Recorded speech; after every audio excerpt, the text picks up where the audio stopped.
Hi guys, আজকে হলো ভাইফোঁটা। তো দেখতেই পাচ্ছ সকাল সকাল এরা রেডি হয়ে বসে পড়েছে, আমার বর আর তার বোনেরা। এখানে ভাইফোঁটা চলছে ওদের। তো ওদের এখন ভাইফোঁটা দেওয়া হয়ে গেছে, তারপরে আমি এখানে সব প্লেট রেডি করছি।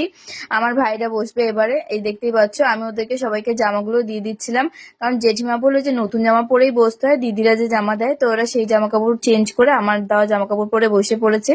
আর এখানে আমি পরপর ওদের সবাইকে এক এক করে ফোঁটা দিয়ে দিচ্ছিলাম।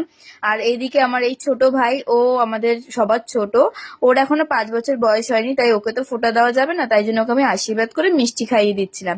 তো তারপর অনেকটাই বেলা হয়ে গেছে, যেহেতু সবাই এখন বসে পড়েছে খেতে। এখন এখানে প্রথমে খাচ্ছে লুচি তরকারি।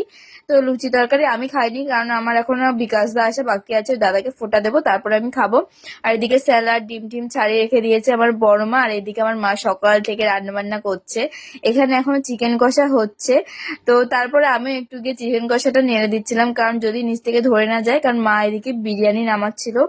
আর আমাদের আজকে খাবারের মেনুতে আছে বিরিয়ানি আর চিকেন কষা, যেহেতু আজকে আমার বার্থডেও ছিল, তাই জন্য আমাদের সবার একসাথে খাওয়া দাওয়া ছিল আজকে। আর এইদিকে আমার মা এই দেখো বিরিয়ানি বানিয়েছে।